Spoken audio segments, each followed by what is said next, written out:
So welcome everyone to Talk About TV. I am your host, Michelle Oliver, and I am so delighted today to be here with Cathy Evans of Montana Home and Land, and she is broker owner. Cathy, thank you for being here today. Thank you for having me.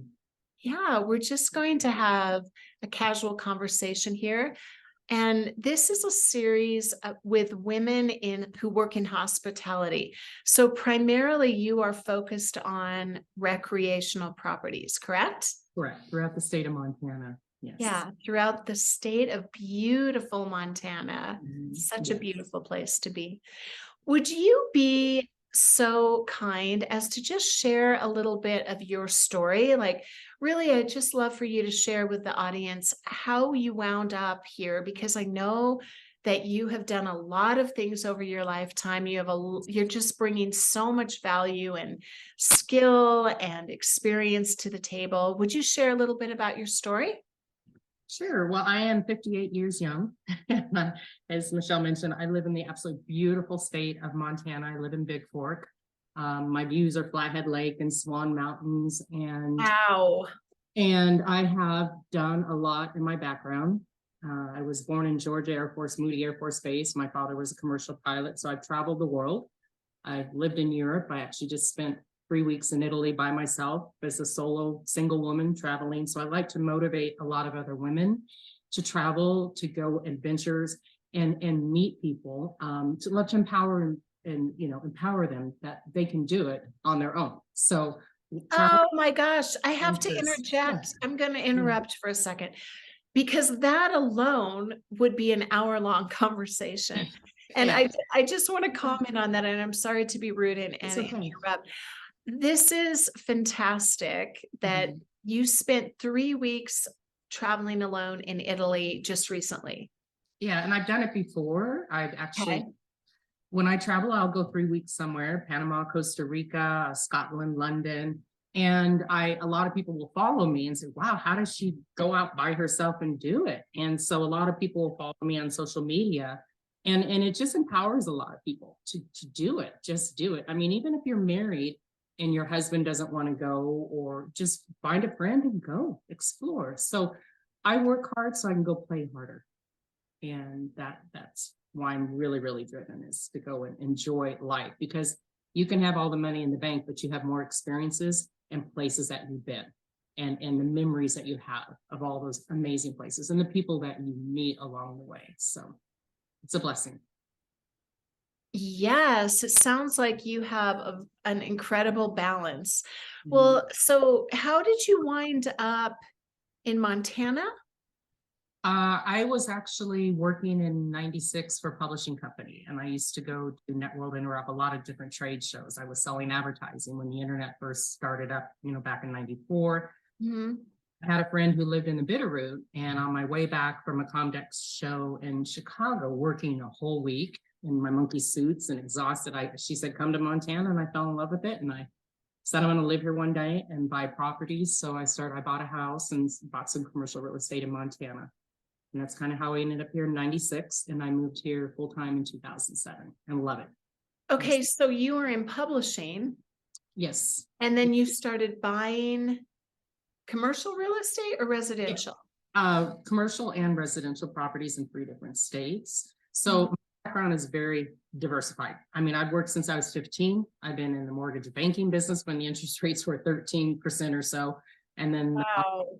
like flies. I've been in the publishing business, working in the digital publishing, and then it went digital. So I've had to reinvent myself multiple times because of changing technologies, changing industries.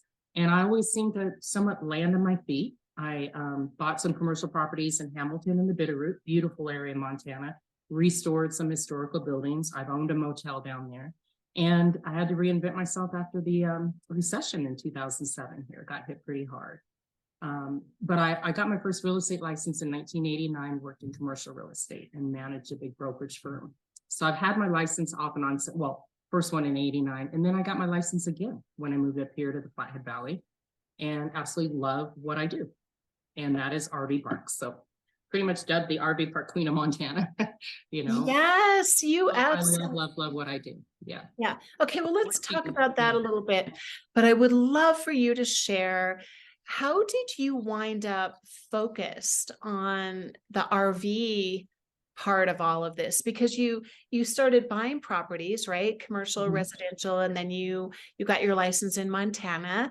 Yes. How did you wind up in doing RVs? Was it just It one just park led it to another? maybe just fell in my lap, and I just pretty much perfected it because I sold my first park in 2017 to Okay. a buyer that never owned a park before. He's a retired Air Force.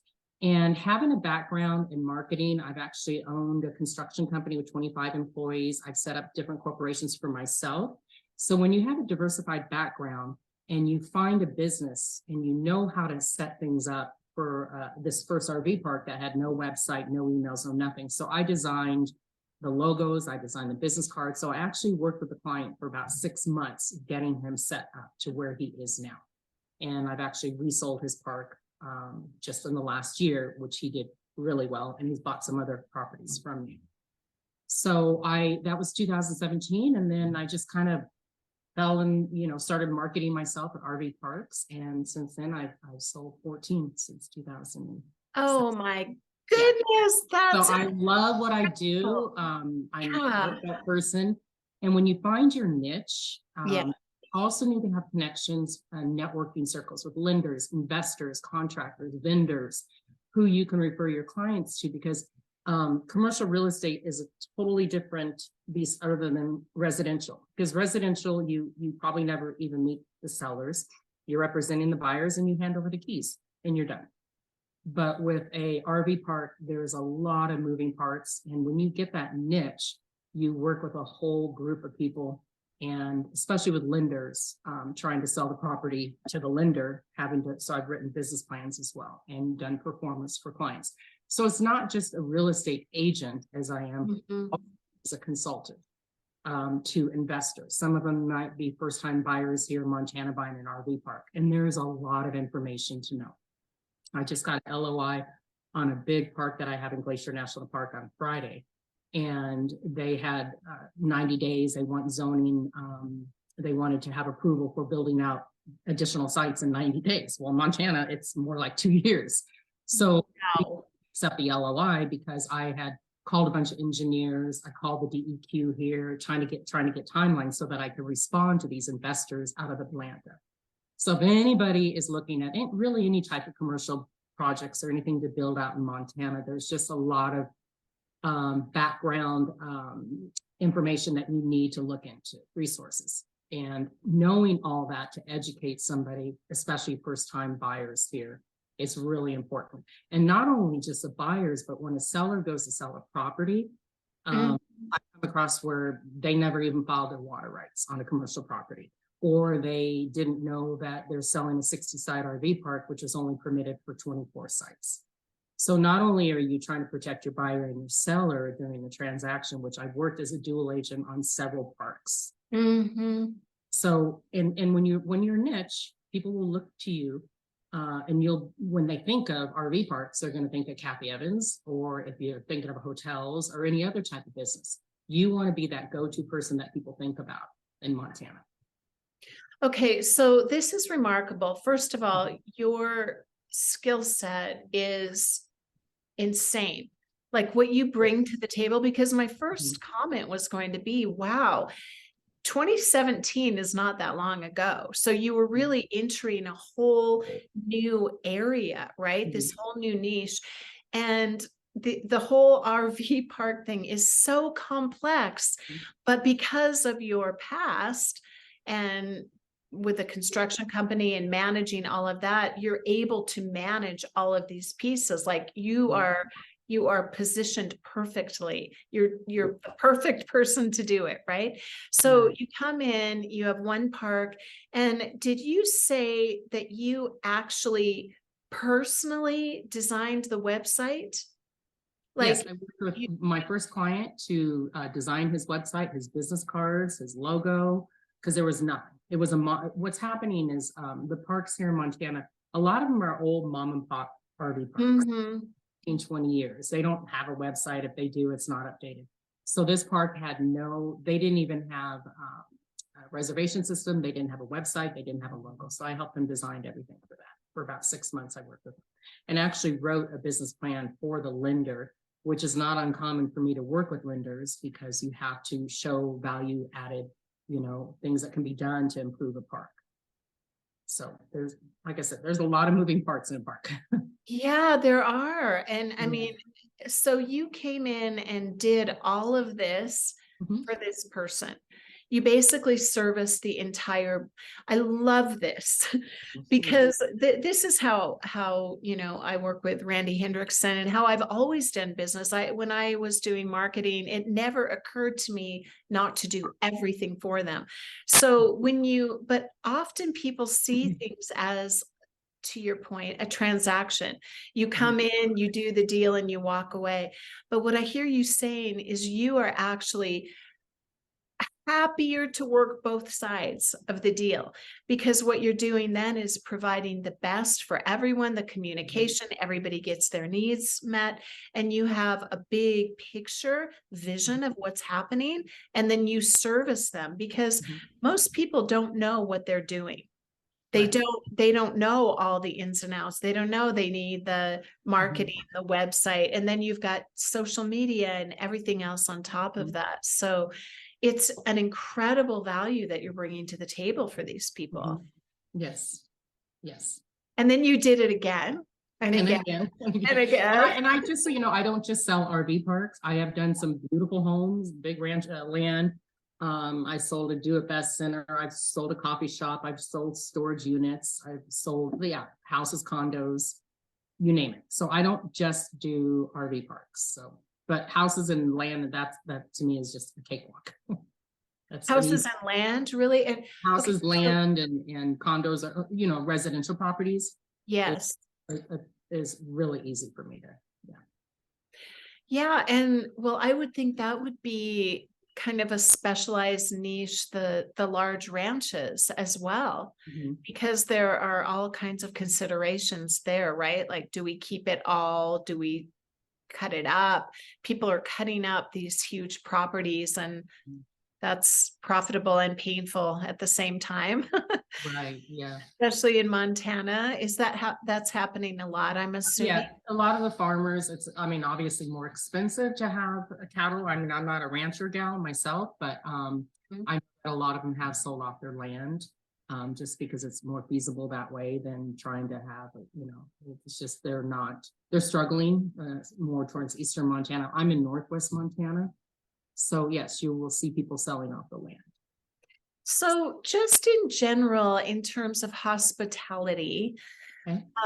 Since 2017, now we're in 2023 right now, the first part of 2023. What have you seen inside from the RV part of this that has kind of evolved and changed? Well, especially during the pandemic, Mm-hmm. a mass exodus of people coming to Montana in drones. A lot of people from Texas, Washington, especially California. And so what happened is when we had the pandemic, people were still able to take their RVs and go and work remotely. So Yeah. a lot of people who will come here, especially in the summertime from Florida, Arizona, and will beautiful RVs. I mean, they're gorgeous RVs, some of these motor coaches. So people are we're getting out of the big city. And so the RV parks have not been suffering at all, not suffering in the last 5-6 years, even, so they're definitely in demand because people are working more remotely. And these motor coaches. Yeah, we're aching for a couple parks I have right now, the 2 parks that I have listed right now, one of them is almost full for the 2020 season. So That's people are there all summer long. And the other thing that's happening here is, especially where I live here in the Flathead Valley, people are living in RVs year round. They're downsizing it. So we have to say they're right sizing, and they're selling their houses, they're retiring, and they just want to live in an RV all year round. And so they'll be here, and then in the spring, leave in the fall. But what we're seeing here, as far as the parks that are in the Flathead, Kalispell area are people are living in them year round because there's just not enough housing or rental properties. So they skirt their RVs in the wintertime, and the parks will put them on a meter. So it's almost like having, you know, a 60 unit mobile home park, but they're RVs, and they're charging anywhere from $500 to $800 a month here in the Flathead Valley. Mm-hmm. People don't think about that as an RV being a year round income producing property. You don't see the RVs driving around in the winter. You don't see that, right? So they stick them in, put them on their meters, and you can make an income here and even in the winter off season at an RV park. Yeah, I've actually been thinking about this a lot because most of the areas where we do business, they are resort towns. You know, this is, and I've had businesses in these resort towns. There's, I mean, even 10 years ago or 15 years ago, it was becoming a very distinct problem for staffing, you know, like workforce housing, or where do the staff live? Now it's out of control. So in these resort towns, what do we do with them?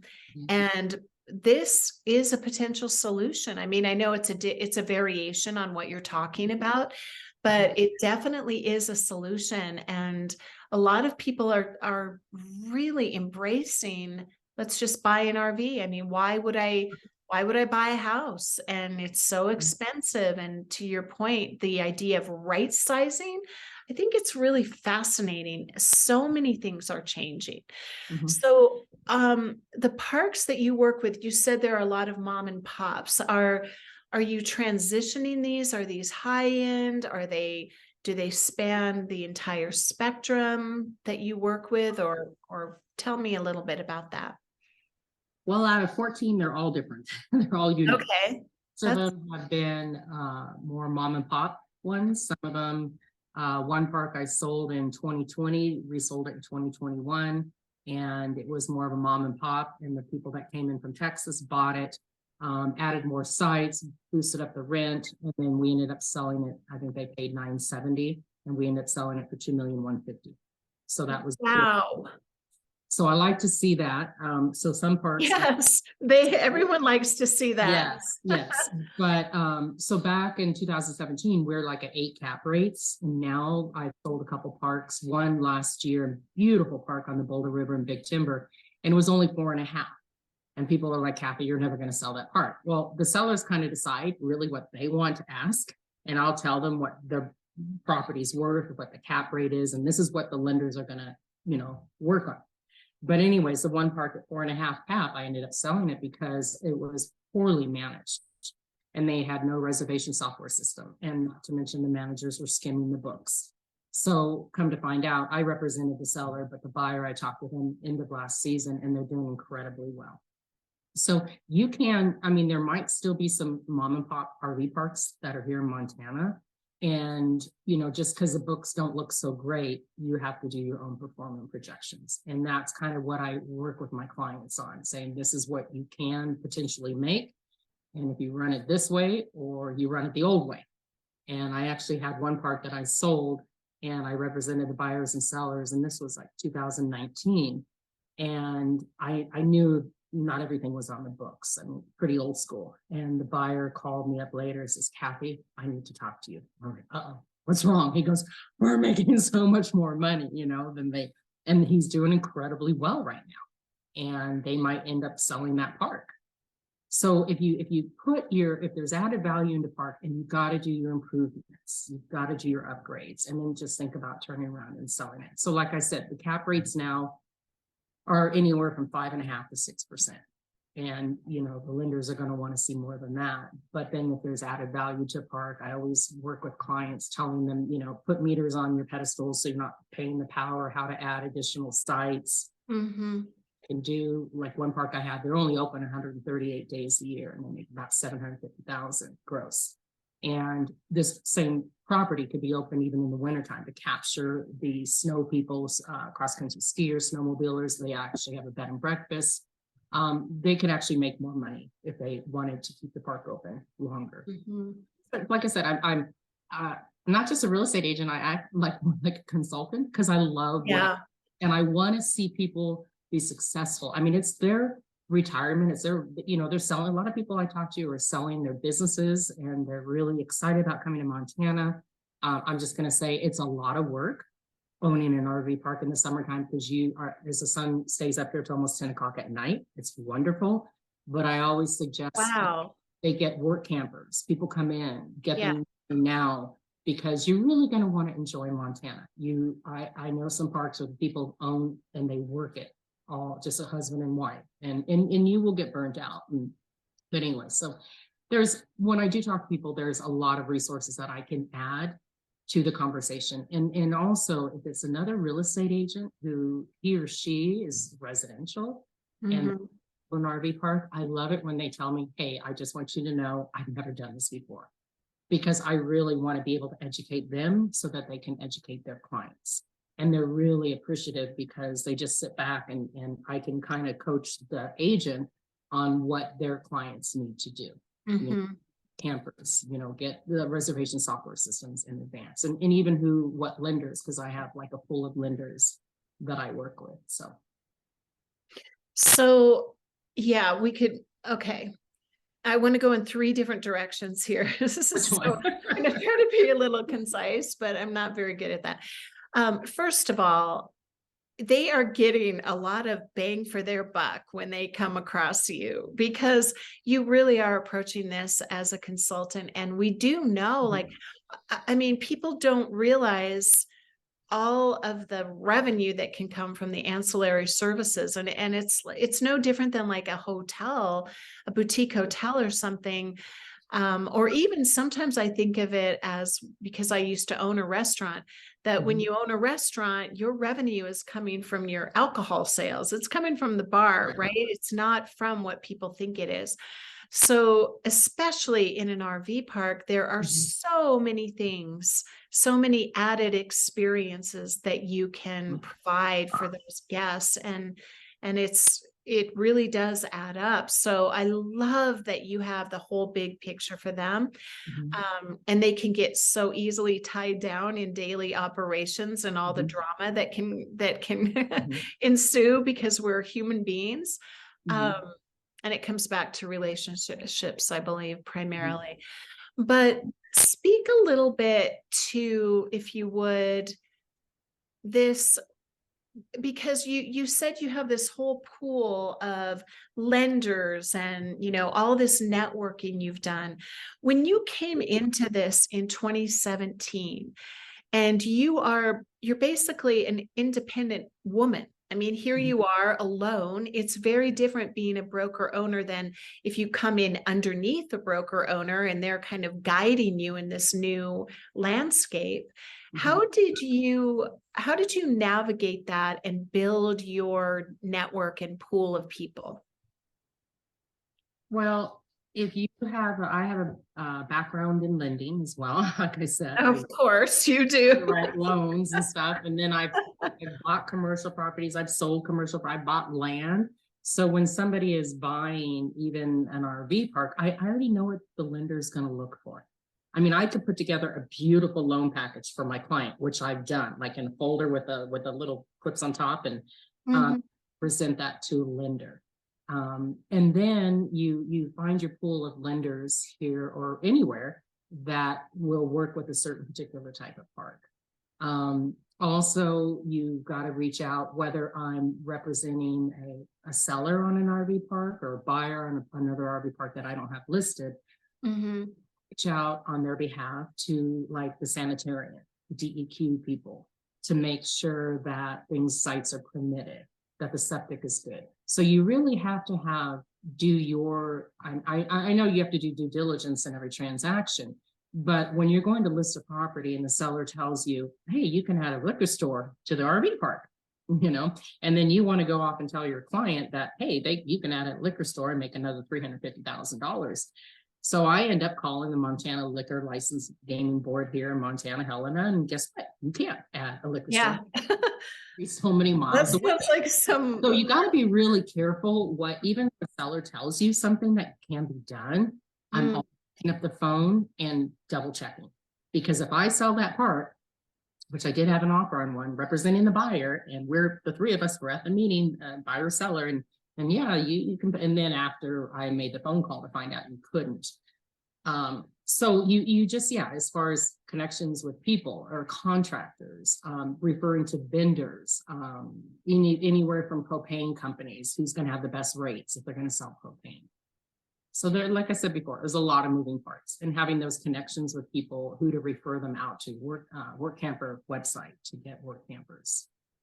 So when you arrived in Montana, you just started networking and doing your work, and basically through trial and error and meeting people, that's how you developed this, correct? Yes. Yeah, you're just out doing the work. Yeah. A lot And of like I said, I've had to reinvent myself because I've done a few different things. yeah. I lost my tushy during the recession because I own commercial properties that sat vacant. Mhm. So I've been hit hard. I mean, you got to bounce back. Yeah, and that's what I've done. I've always been a survivor. I've always had a roof over my head, and I've had to reinvent myself. And even at 58, I mean, I still feel like I'm young enough to start this business, keep it going for You know, years. that's so great. And let's speak to that a minute, Mhm. because the world is different, Mhm.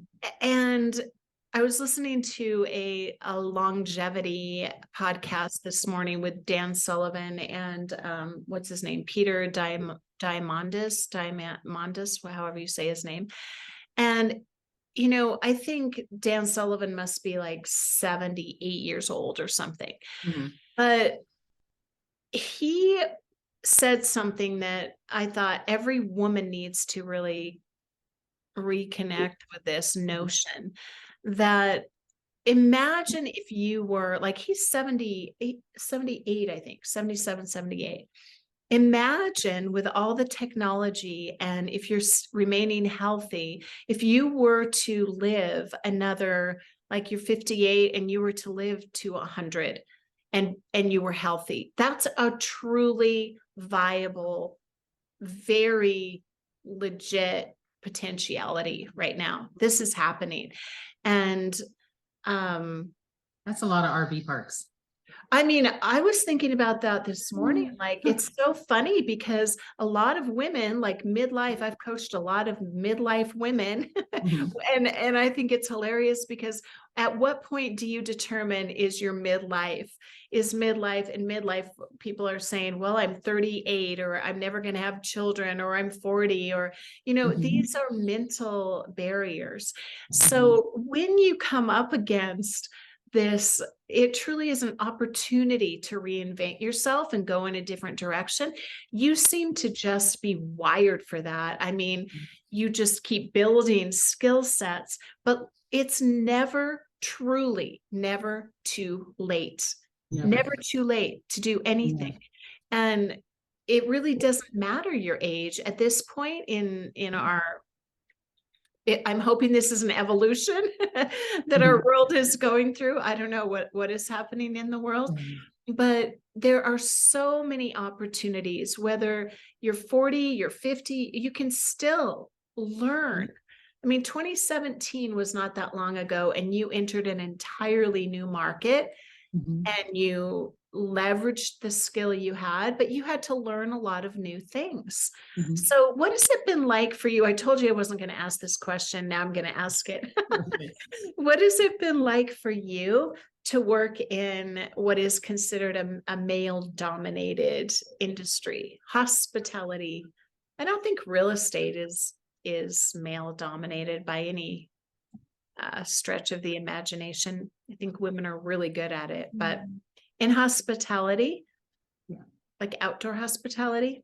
Yeah. Well, a lot of commercial brokerage firms that do commercial are mostly men, as you know, in their suits and ties. And like I said, I worked in real estate, and I think there was one other lady back in 1989. No, she was an office manager. I've never felt intimidated by working with men in commercial real estate.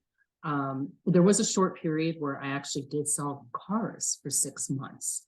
Oh, that's Was the awesome. worst male, and I was there 6 months, and I mean, Yeah. they were brutal. That if you can sell cars with men, you can sell ice to Eskimos. Okay.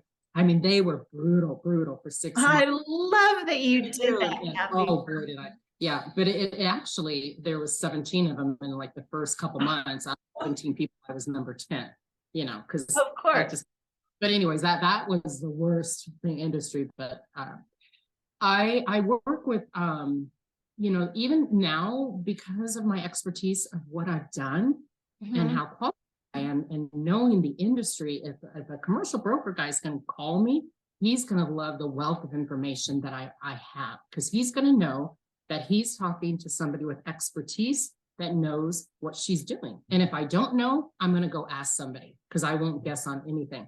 So I don't feel in my field that it's a male dominating type of industry at all, because I work with the lenders, I work with appraisers, who are all the appraisers in Montana will call me when it comes to an RV park. And I think I've earned, the credibility of what I do as an expert. So I've never had any problems with it. Yeah. Well, you got I've such never felt intimidated, or I owned a construction company with all men. Hello. right. That prepared Yeah, you for sure. I had 25 employees at one time. So, just Yeah. I've It's never so been much intimidated about too it's so much about where your focus is, what you're much. focusing on. If you're focused on what you're learning next and Mhm, truly being committed to servicing your client, it mhm, doesn't matter what industry you're in. That's my viewpoint. I don't care if you're a man or a woman or a tadpole. It's like whatever you are. mhm. Um, what this business is about is taking care of the client, customer, guest, Yes. depending on what industry you're in. And Mhm, if everybody is focused on that, all of those things that you can create mhm. obstacles, or you can kind of use them to be better, right? To learn Exactly. another Yeah. school, another skill, or yeah, Yeah. another school. It's like we're always in school. Learn Yeah. another skill or help someone else. And Mhm, I think what I've noticed is a lot of women, the focus just is in the wrong place. If you're focused on yourself and it's always about you and what you're experiencing and what you're mhm, overcoming or whatever, it's just an opportunity to learn to shift that focus on why mhm, are you doing this in the first place, so that you mhm, can just get about the business of doing it, mhm. Exactly. which you clearly have done again Yeah. and again and again and again. I wake up in the morning, my feet hit the ground, and the devil says, "Oh shit, she's up," because Yeah, I love it. I'm passionate about it. And it also, you close a couple parks a year, you're financially, you're pretty good. And then it gives me freedom. But it doesn't mean that I'm gonna just, be lazy and not go to work, or, but I have the flexibility, which I love, to go and take my 3 weeks on vacation. Yes, I bring my laptop because I have, had offers overseas or whatever. But I like the flexibility, the freedom. I mean, I put in probably 8 hours yesterday. As I told you, I'm revamping, rebranding my website and everything. Mhm. Not to mention, they just changed our whole software program for our CMAs and Flex for all the real estate agents here. So that's a whole new learning curve. Oh my gosh, that's a huge Yeah. thing. So it's a new software program that I'm having to Wow. on. And I just brought another gal, and I'm a supervising broker underneath me, and that's exciting. She does mostly residential, but she's all excited about the connections that I've made, like with more. Oh, yeah. And I mean, I was honored, Michelle, when you and Randy asked me to be affiliated with Experiential. I mean, it's such an honor, because, and especially that first Zoom meeting that we had, about a month ago, that was just amazing to collaborate with people that are just really heartfelt like us, that really are really into what they do, their Mhm. expertise.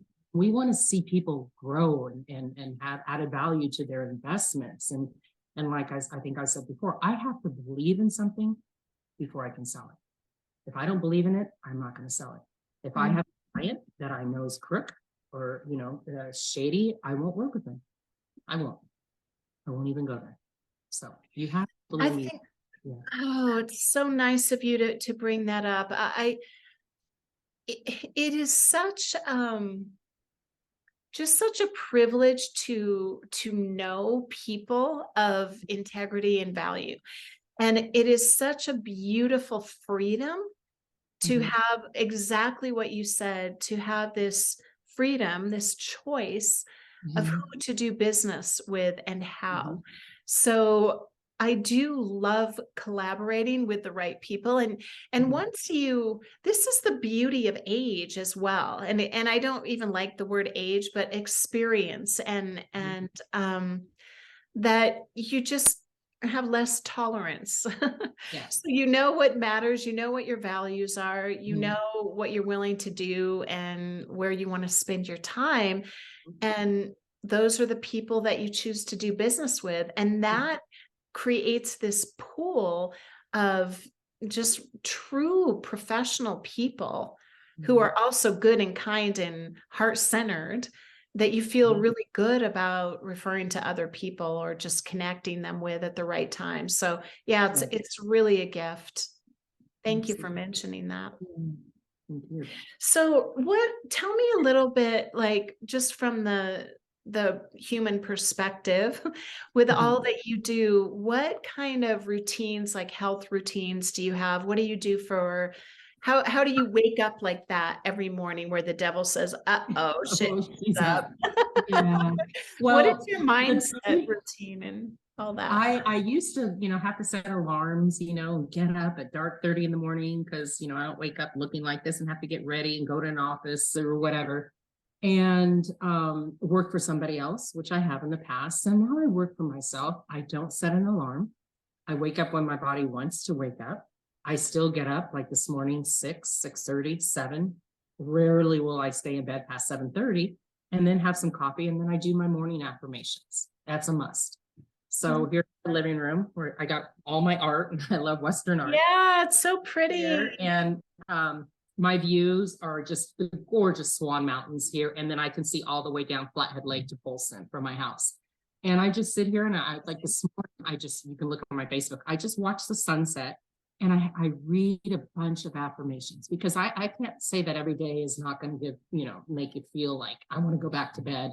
There's trials and especially when you're in a stressful closing situation on any deals or dealing with difficult people. So that my morning routine is coffee, affirmations, and then I may go work out or I'll just start working. And then in the afternoon, I can head over to the gym for like an hour, come back and go to work. I have no set like 8 to 5. I work weekends. So I don't want clients to ever say, oh, I'm so sorry to bug you on the weekend. I'm like, real estate is 24/7.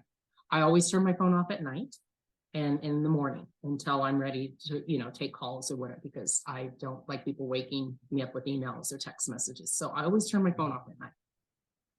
But I'm available on the weekends for my clients. I will show properties on the weekends because like I said, I can work when I want to work, where I want to work from. A lot of it can be remotely, so that's a blessing. Mhm. Yeah, that And is, then if it's summertime here, like I said, it's light until 10 o'clock at night. So I didn't know a that. mile or so from Flathead Lake. I go kayaking. I had a 63 glamping Shasta camper that was That's so cool. I know, she's I wanna see a beautiful. picture of that. Yeah, she's one of the original Sisters on the Fly glamping campers. So uh, Swan Valley here, we have multiple lakes and stuff that, in the summertime go camping for the weekend and just a lot of outdoorsy. My family comes up for about a month here and they park their RVs at my house. And so it is just nonstop entertaining with family and friends. When you live in Montana, they all want to come and spend the summer with you, right? It's like Of course. yeah. Of So course yeah, they I do. have a great life. Really, really, truly blessed. I know, it sounds wonderful. How, so when you're going, it sounds like, you've been through so much of this and Mhm. that you just kind of know how to handle, because there is a lot of stress involved and there are a lot of moving parts. Do you have like, what do you do when you're in the middle of something falling apart? Do you have a support system for that, or you just muddle through Um, and figure it out, or you just like been here, done that, figure this one yeah. out too? Michelle, I always think whenever there's a problem, there is a solution until you can absolutely not find one. When there's a problem, I've always been really good at solving problems. I will come up with a solution. I lose a little bit of sleep over it, but I mean, I've had a transaction representing buyers and sellers and SBA lender that took forever. And the seller wanted to walk and the buyer says no. And so I have to bring these two parties together. So almost like you're like a mediator. And Yes. but you, like I said, there's pretty much a solution to the problem.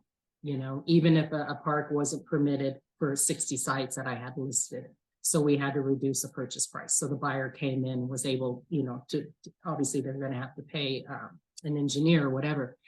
There are problems, but I find that there are, solutions. I've had Mhm. that was supposed to close and septic tank collapsed like 2 weeks before closing. So it's very, very stressful.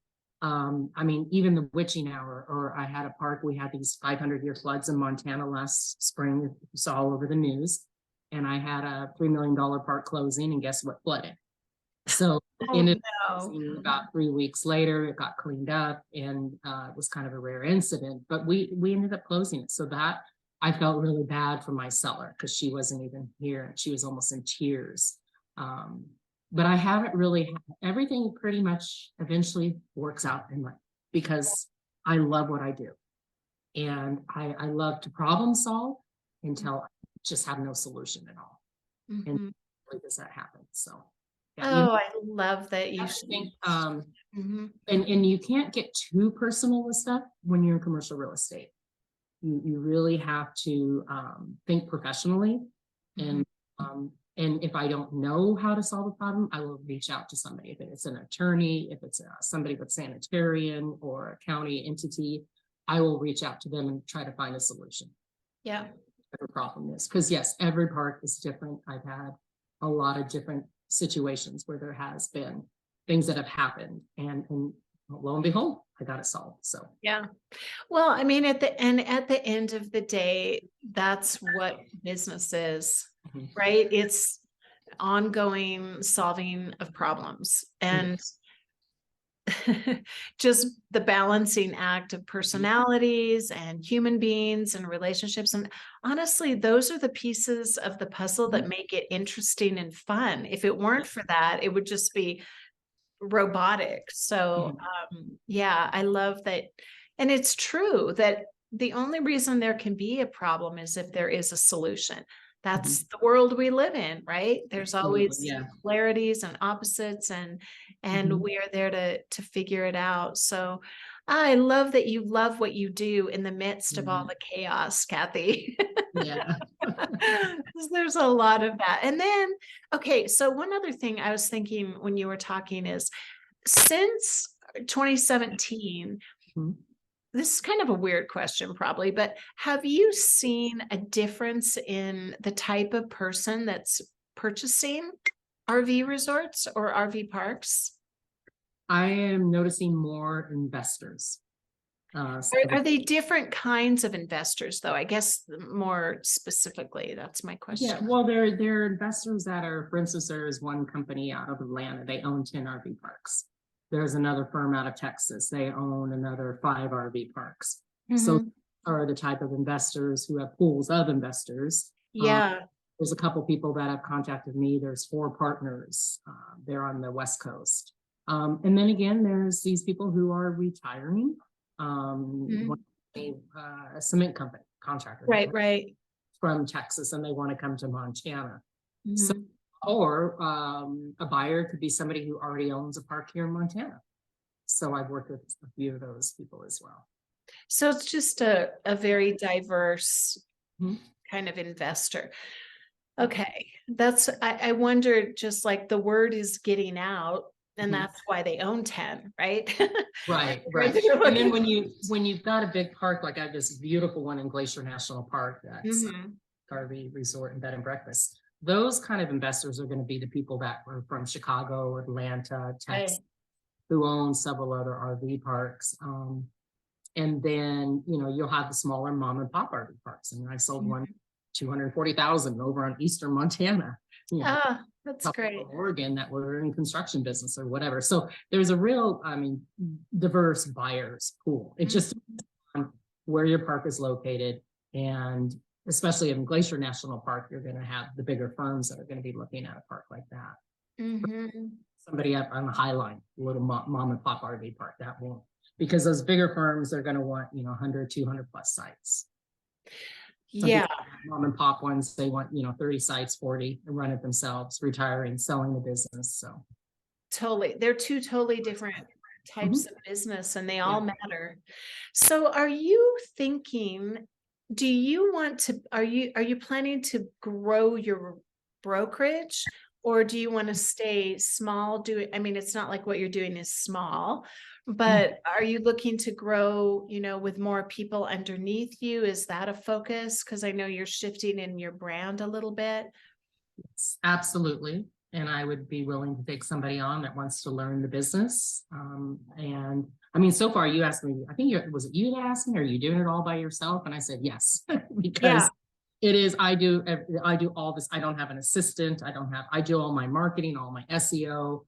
I mean, I do all my mailers, flyers to these investors who found out. So yes, I would like to branch out.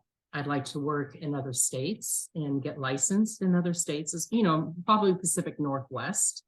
And I Oh, mean, I interesting. own RV parks in Oregon, in Washington, or Texas who called me up and network. So I can also work with a real estate agent and pay a referral fee for Mm. anybody who sends a client to me in Montana, because I'm only licensed in the state of Montana. So if you're a broker in Colorado and you send me a client, then our firm will pay a referral client. And I I can't just believe you're I just got a really great call today from a lady who owns an RV park store for sale. I mean, it's a website for RV parks. And she called me up and said, hey, would you mind if I put your listing on my website? And she's also a broker. And I said, okay. And then I told her what I would pay as a referral fee. So she's not charging me to advertise my website on her website, an RV park that I have. But it was she's in Florida, and it was great networking because anybody that comes to her website that I close on, she gets a referral because she's licensed. And I said, yeah. well, yeah, I have 2 RV parks, put them on there. And so sure enough, within the hour, my 2 parks were on her website. So I will definitely work with other people in other states. Absolutely. I think networking is huge in this industry. Come to beautiful Montana. It's big sky. It's lovely. I mean, of all the places that I've lived, this is home. I've traveled, I'm not lived, but traveled to, this is definitely home. Montana is a beautiful place and the friendliest people, I could say that, live here, and I enjoy it. I love it. Anything we haven't talked about business-wise? I mean, let's talk about personal stuff. No, like horseback Yeah, is there, I mean, we kayaking can, and we things I like to definitely, do. Yeah. I mean, there's so much to do here where I live. There's just so much to do. And people come here and they're like, God, I don't want to go home. I don't want to go back to the city. I don't want to go back to the rat race. Well, buy an RV. Come spend the summers in Montana. And you won't want to leave. Like I had my house in the Bitterroot I bought in 2004, my first property, beautiful on 10 acres. And I was still living in Southern California. We had a construction company and I was going back and forth, and I would cry when I had to leave the end of the summer. I didn't want to go back. I wanted to stay here, but I was up here working on some of my commercial properties and whatnot. And you'll come here and you won't want to leave. I know that women look to other women for inspiration. So Yeah. I think I mentioned I did an interview series last year with 22 women who Uh-huh. started a business after the age of 50. And it was a very inspiring experience for me, for sure. And I think that every time, a lot of women really struggle once Mhm. they, and it's not really about age, it's more about seasons of life. Mhm. So when they hit this point where maybe their kids are grown or they just get divorced, or there's always some drama or trauma involved, right? Which Yeah. is basically in my like the opportunity to grow, or you're being pushed out of the cocoon or whatever. It's like a Mhm. transition. So but when women are going through that, they look to other women for inspiration. And when you're talking about going to Italy for 3 weeks alone, I Mhm. would do that in a heartbeat. I don't know. I know that there are a lot of groups now where Mhm. women are starting to travel solo. Mhm. But a lot of people, when Mhm, they're going through these transitions, are afraid to even leave the house. They're mhm, afraid to, these are real issues that women deal with, you know, mhm, my body's changing. What do I have control over? He left me, you know, the kids are gone, whatever it is. Or I'm pushed out of corporate, or I'm still in corporate, or I don't mhm, want to be in corporate. Um, so, with all the things you've done, Cathy, mhm, you are such an inspiration. And mhm, you really, you are like the billboard of mhm, possibility. Like, this is what's possible for you in a number of, you know, mhm, here's a dozen areas where you too could thrive. mhm, Um, so I don't know, anything that comes to mind when you're thinking of these women. I still have groups of women that I coach, and I mhm, think sometimes for them it's like, how, and you know what the other issue is, being in that um caregiving your parents. mhm, That's a huge thing. And women go right from, okay, the kids are grown, but now mhm, my parents need help. And mhm, what about me? So that is something that is very, very common too. mhm. Maybe you could speak to all of that. Um, I would say probably my biggest inspiration is my family. My Mm. son is 32. He's firefighter of the year in Ventura County. He's an engineer. I have an Wow. amazing daughter-in-law and two grandbabies, 3 and 5. And like I said, they come here for the summer. And I'm really motivated by my family. And one thing that I do is also when you're blessed and you want to reciprocate and give, I'm a giver. Okay. Mm. It makes me and my heart feel really good that I can help people. I can mentor, I can give, I've helped friends out, family. So he's with the fire department. And what I do is when you're blessed, is I donate to widows and orphans of Ventura County Fire Department. So I donate 10% of my net commission at closing for anybody that refers a firefighter, family, or friend. And it could be a fire station anywhere in Los Angeles, anywhere. So find something that you can give back to, that you know what, you're doing really well. And it feels really good to help other people. And when like I said, with my son, I actually paid for my grandbaby's private Christian school because my son referred a fire captain and they built a house here in Montana. And so that commission that I made, I'm donating to the school and paying for my grandbaby's school. So it feels really good as a woman who is very independent because I really don't have a choice. I am alone. To be able to give back, and that is such a great feeling to share things. I had a girlfriend who went through a horrific divorce, and I took her to Mexico for a week. Oh, So, when you can help other women, you know, have your clients give me a call because there's nothing more inspiring motivationally. It gives me hope for other people when you can motivate other women and then they can look at you because it has not always been a perfect rose garden for me. Trust me, I've had a couple of thorns in my life. Okay. But I've always been strong, a Leo woman that has been, have been an independent. And I love to help my girlfriend out and just chat with people anytime. So if you have somebody that wants to talk to me, that wants just a little bit of encouragement, motivation, have them give me a call. I'm the one who's always sending off motivational quotes to my girlfriends or anybody that I know is going through a really difficult time.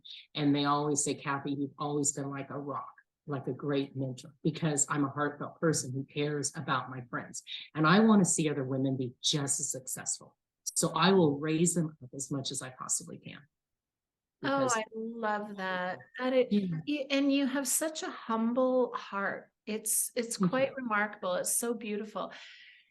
I know that that whole attitude, like whether you feel blessed, because I Mhm. know a lot of women don't feel that way, or they feel cheated or betrayed, or you know, we go through a lot of stuff, right?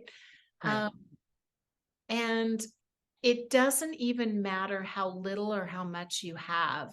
Mhm. That act of giving and sharing and lifting others up Mhm. is it from my perspective, that is the path to healing from whatever you're going through, whatever transition.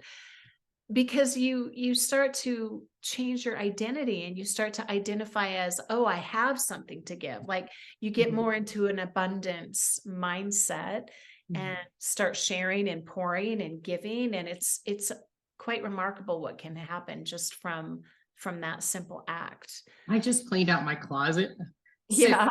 huge trash bags of clothes, Oh, big trash bags of clothes, stuff that I've had. And so I think the town of Bigport, the women in Bigport are looking. oh my gosh. I mean, I always dress really nice. My Yeah. grandmother was part of the Pendleton Rodeo Roundup Queen but she always in Oregon, but she always dressed to the nine. So she always looked classy and nice. And so I think there's going to be a lot of women dressed like Cathy in Bigport. But so I Oh, just that's awesome. clothes. Yeah. Yeah. Yeah, So that's a big deal. yeah. That's kind of a fun purging Mhm. thing to do. Any wise words in closing? You have shared so generously Mhm. today, and Yeah. anyone who is watching this, obviously, if you're thinking about Montana in any way, shape, or form, Cathy is the person to reach out to. I Mhm. think you know everyone in pretty much every industry, but especially Yeah. commercial or RV resort, Mhm. RV parks. Cathy is your gal. She can Thank handle you. anything, so reach out to her. Do you have anything you'd like to share before we close today? Well, if anybody is looking at the beautiful state of Montana, whether it's work, whether you're buying something, or just come to visit, reach out to me because I pretty much know the whole state. And I know certain areas like the High Line, Eastern Montana, you really don't want to go there as your vacation. Hey, I'm going to Montana. I'm going to, Havre, Montana, or whatever. I don't want to bash it down, but just have them call me. Let me know, if they're coming here. Hey, Cathy, where should we go? And especially in the summertime, there's a lot of festivals, music festivals here, and a lot of events. Oh, So you were telling me we about don't just some have of to those. talk business, that's not, Yeah, I mean, I love to share videos of places that, you can go to and kind of how to map out a trip, because Montana is a huge state. So I would love to be a wealth of information, even just for tourism. perfect. Yeah. Now you're the go-to for tourism. I think you definitely are. But my might not have any vacancy because all my friends, because I live in such a resort town, it's like I was living down in a condo here in the harbor and I'd have like 5 girlfriends coming up on the weekends and Oh I my gosh, that's crazy. bye. It's Yeah, you're a really, magnet for yeah, because sure. you in the summertime, yeah, you have a lot of company visiting here and it's Yeah. see why one day. So Totally. Well, I am so excited for you thank you. because you are just expanding again, Yes. and it's just fantastic. So I'm really Mhm. excited to see the new website, the new branding, whatever Mhm. direction you go in, and I know we will be able to work together in a variety of different ways. So thank you so much for Thank your you. time, and I Thank look you. forward to continued professional relationship, and I'll be Bless. up there like pulling into your driveway probably Okay. any minute. First thing in the spring. No, Dress I'm warm now. It's but very, very cold here. yeah, Sunny. I know. Yeah, I you know. know. I think I'll head All right. south if I go anywhere at this time. But anyway, Cathy, thank you. It has Thank truly you. been a delight and pleasure. And we will be in touch and speaking very soon. Okay. Okay. Thank you. Thank Have a you. blessed Have a day. beautiful Thank day. you. Bless you. Bye. Bye.